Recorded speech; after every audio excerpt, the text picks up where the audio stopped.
Ia takut hatinya sibuk memikirkan dunia. Ia takut fitnah zaman merusak kesucian amanah yang ia bawa. Di sebuah malam yang sepi di Gelas Syam, angin gurut membawa aroma tanah basah setelah hujan. Di atas bukit-bukit batu, ada dua nama yang digemakan para malaikat. Dua sosok yang hidupnya terpisah oleh waktu, namun diikat oleh garis takdir yang tak biasa. Mereka adalah lelaki yang tidak pernah tersentuh oleh hiruk-pikuk dunia, tidak terikat oleh keluarga atau urusan rumah tangga. Ialah dua nabi pilihan Allah, yang kisahnya tidak seperti kebanyakan manusia, yaitu Nabi Yahya dan Nabi Isa alaihi salam.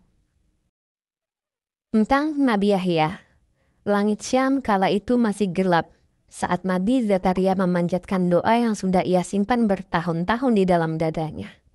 Tangan tuannya bergetar, matanya basah, hatinya remuk rindu. Dia takut meninggalkan dunia tanpa penerus yang menjaga agama kaumnya. Ya Robbi, jangan biarkan aku sendiri. Karuniakanlah padaku seorang anak. Doa Zakaria lirih namun penuh harap. Allah mengabulkan doanya dengan cara yang mengejutkan seluruh penduduk Baitul Maqdis. Dalam usia senja, ketika rambutnya sudah memutih dan istrinya divonis mandul, Allah memberinya seorang putra. Anak yang lahir bukan hanya sebagai pelipur hati, tetapi sebagai cahaya baru bagi umat. Nabi Yahya sejak kecil tumbuh dengan sifat yang luar biasa. Anak-anak lainnya bermain dan bergurau. Tapi Yahya lebih memilih duduk di pojok masjid memandangi kitab suci. Tubuhnya kurus, wajahnya teduh, dan langkahnya selalu tenang. Dia belajar dari ayahnya tentang nubuwah, tentang sabar, tentang beratnya amanah para nabi. Para ulama menyebut Yahya sebagai Sayyid Hasur wa Nabiyan Minash Salihin, atau pemimpin penjaga diri dan seorang nabi yang saleh. Kata Hasur menggambarkan kesuciannya. Ia menjaga pandangan, menjaga perasaan, dan menjaga waktunya untuk ibadah. Hidupnya hampir tidak pernah dihiasi hal-hal duniawi. Tidak harta, tidak permainan, tidak perempuan. Yahya tumbuh menjadi seorang pemuda yang setiap langkahnya memancarkan kewibawaan. Dia berani menegur raja yang sedang mabuk kekuasaan. Dia berdiri di hadapan istana yang mewah, dikelilingi serdadu dan para penyanjung dunia. Wahai raja, pernikahan yang kau inginkan itu haram dan melanggar hukum Allah, ucapnya. Suasana kala itu memanas, namun Yahya tidak gentar. Di balik ketegasannya, terselip alasannya tidak menikah. Ia takut hatinya sibuk memikirkan dunia. Ia takut fitnah zaman merusak kesucian amanah yang ia bawa. Beberapa riwayat menyebutkan, ketika ayahnya menawari agar ia menikah, Yahya berkata dengan lembut, "Ayah, aku ingin hidupku untuk Allah semata." Ketegasannya membuat musuh-musuhnya murka, dan akhirnya ia wafat sebagai syahid. Kepalanya dipenggal oleh rezim Kiran sebagai hukuman atas keberaniannya membela kebenaran.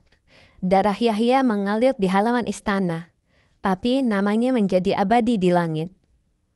Nabi kedua yang memilih tidak menikah adalah Nabi Isa. Berabad-abad setelah Nabi Yahya, seorang bayi lahir di pangkuan Maryam. Ibadahnya menggetarkan gunung dan keheningannya menenangkan air. Isa lahir dari mukjizat tanpa ayah sebagai tanda kekuasaan Allah dan jawaban bagi fitnah kaum yang meragukan kekuasaan Tuhan.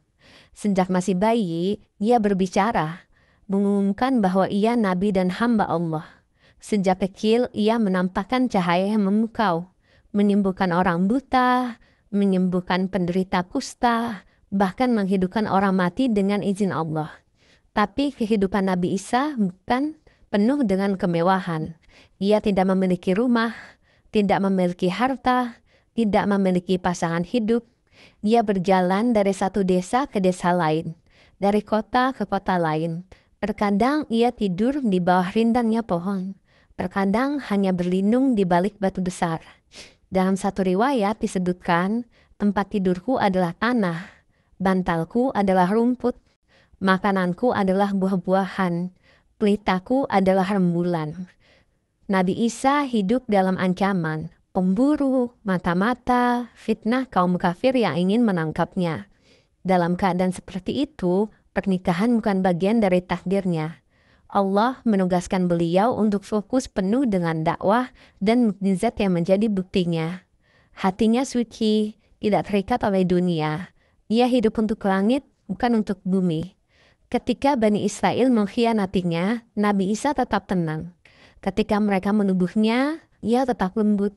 Ketika mereka mengejarnya, dia tetap mengajak kepada kasih. Pada akhirnya Allah mengangkatnya ke langit. Bukan mati, tapi diselamatkan dari rencana pembunuhan. Ia akan kembali di akhir zaman untuk mengakhiri fitnah terbesar. Tetapi sampai saat itu, kehidupannya tetap dicatat sebagai kehidupan suci tanpa pernikahan. Walau dalam beberapa riwayat, kelak saat Nabi Isa turun ke bumi saat akhir zaman, setelah mengalahkan Dajjal dan hidup di bumi selama beberapa tahun, beliau akan menikah dan memiliki keluarga. Wallahu a'lam bishawab. Sekarang ada sebuah pertanyaan.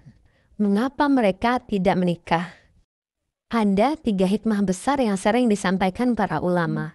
Yang pertama, mereka dipilih untuk fokus total pada risalah. Zaman mereka penuh dengan fitnah, ancaman, dan musibah besar. Mereka tidak memiliki ruang aman untuk membina rumah tangga. Kedua, kesucian mereka adalah simbol langit. Keduanya, baik Nabi Isa dan Nabi Yahya hidup sangat zuhud, menolak kesenangan dunia demi tugas besar. Yang ketiga, ketentuan Allah yang unik. Allah memilih sebagian hambanya untuk hidup di luar kebiasaan agar menjadi teladan spiritual bagi manusia. Nabi Yahya hidup sebentar namun kuat, seperti lilin kecil yang membakar dirinya demi menerangi umat. Sementara Nabi Isa hidup berpindah-pindah, seperti matahari yang tak pernah menetap, menyinari setiap tempat yang ia datangi. Keduanya tidak menikah bukan karena kelemahan, tapi karena kekuatan batin, kesucian hati, dan kehendak Allah. Dari mereka kita belajar bahwa jalan menuju Allah memiliki banyak bentuk. Ada yang melalui keluarga, ada yang melalui kesendirian, ada yang melalui perjuangan, dan ada yang melalui pengorbanan. Semoga kisah ini memberikan banyak pelajaran dan hikmah untuk kita semua. Wassalamualaikum warahmatullahi wabarakatuh.